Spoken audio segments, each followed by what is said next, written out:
Hello, good morning students. आज आप यहाँ पर देख रहे हैं, आज आपको हम पढ़ाएंगे परागण।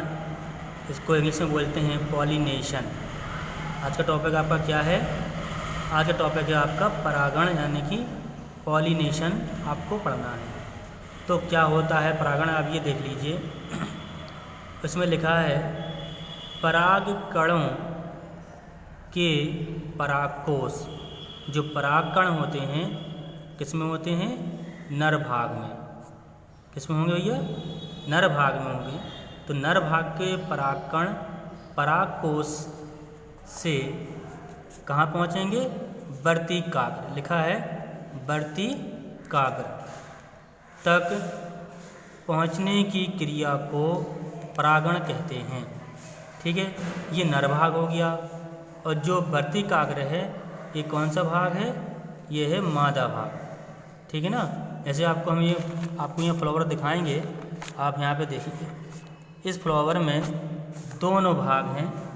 एक तो आपका ये परागकोश है यानी कि नर भाग है, ये लिखा है नर भाग। और ये वर्तिकाग्र है, उसी में लिखा है कि परागकोश के परागकण। इसमें जो परागकोश है इसमें क्या भरे हैं? इसमें भरे हैं परागकण। क्या भरे हैं भैया? परागकण भरे हैं। ये परागकण इसमें से निकल करके कहाँ पहुँचेंगे? इसमें आ जाएंगे। ये क्या है? ये वर्तिकाग्र है। वर्तिकाग्र किससे के बोलते हैं? स्त्री केसर को। ये मादा भाग है। तो इसके परागकण, नर भाग के परागकण इसमें जाएंगे, वर्तिकाग्र में जाएंगे। तो ये नीचे आएंगे। तो ये क्या है? ये अंडाशय है। तो क्या हो जाएगा? निषेचन हो जाएगा। ठीक है ना। तो इस प्रकार जब निषेचन होगा तो इसे क्या बोलते हैं? इसे बोलते हैं परागकण। ठीक है ना। क्या बोलेंगे? पॉलिनेशन। तो नर भाग के परागकण वर्तिकाग्र तक पहुंचने की क्रिया को क्या कहते हैं? परागण कहते हैं। परागण कितने प्रकार का होता है भैया? परागण दो प्रकार का होता है, आप यहाँ पर देख रहे हैं। पहला है आपका स्वपरागण और दूसरा है आपका क्या है? परपरागण। ये आपका दूसरा क्या है? परपरागण। आपको दोनों परागण आपको स्टडी करना है, पढ़ना है। जैसे आप यहाँ देख रहे हैं स्वपरागण क्या होता है ये समझ लीजिए। स्वपरागण में लिखा है जब एक पुष्प के परागकण उसी पुष्प या उसी पादप के किसी अन्य पुष्प वर्तिकाग्र पर पहुँचते हैं। क्या लिखा? जब एक पुष्प के परागकण उसी पुष्प या उसी पादप के किसी अन्य पुष्प वर्तिकाग्र पर पहुँचते हैं तो इस क्रिया को स्वपरागण कहते हैं। मान लीजिए ये आपका एक पौधा है, ठीक है। इसमें जो फूल ये लगा है, ये लगा है, ये लगा है। ये मधुमक्खी है। ये मधुमक्खी इस फूल का परागकण लेती है और लेने के बाद इसी पुष्प के दूसरे फूल पर आ जाती है। तो क्या होगा? इसे बोलेंगे स्वपरागण। क्लियर है बात? कितना हो जाएगा भैया? स्वपरागण हो जाएगा। और इसमें लिखा है स्वपरागण जो होता है वो दो प्रकार से होता। पहला है प्रथम अवस्था।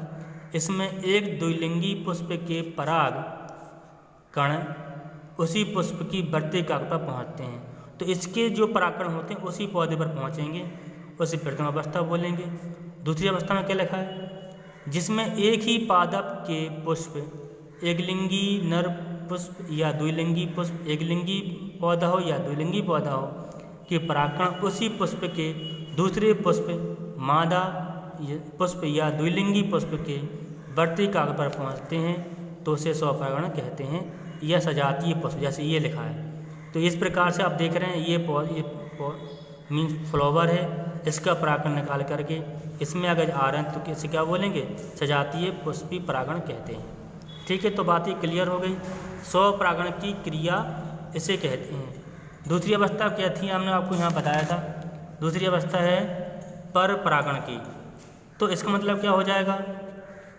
एक पुष्प के परागकणों को दूसरे पुष्प की वर्तिकाग्र पर पहुँचने के लिए मीन्स जैविक अजैविक साधनों की आवश्यकता होती है। जैसे इसमें कीट है, चिड़िया है, हाथी है, मनुष्य है, या वायु, जल, इस प्रकार के कोई ना कोई साधन होना चाहिए। तभी क्या होगा? जैसे मान लीजिए कीट देख रहे हैं, मधुमक्खी देख रहे हैं। इस मधुमक्खी ने इस पुष्प का परागकण लिया और जाकर के दूसरे पौधे पर पहुंच गए। तो ये पौधा ये अलग अलग है।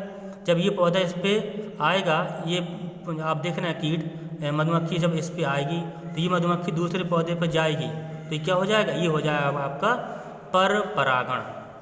ठीक है, क्या होगा, इसे बोलेंगे पर परागण। इस प्रकार से इसे परागण पॉलिनेशन दो प्रकार से, एक स्वपरागण एक पर परागण। इसी मधुमक्खी इसी पुष्प पे आती है तो उसे स्वपरागण बोलेंगे। अगर मधुमक्खी परागकण लेकर के दूसरे पुष्प पे जाती है उसे क्या बोलेंगे, उसे बोलेंगे पर परागण। इस प्रकार से चाहे वो कीट हो या जल के द्वारा, वायु के द्वारा, इसमें सब क्रियाएं आ जाती हैं। इस प्रकार से आपका ये जो पॉलिनेशन है या परागण है इस प्रकार से कंप्लीट होता है। Thank you. अगली वीडियो आपको बताएंगे आगे लेसन में।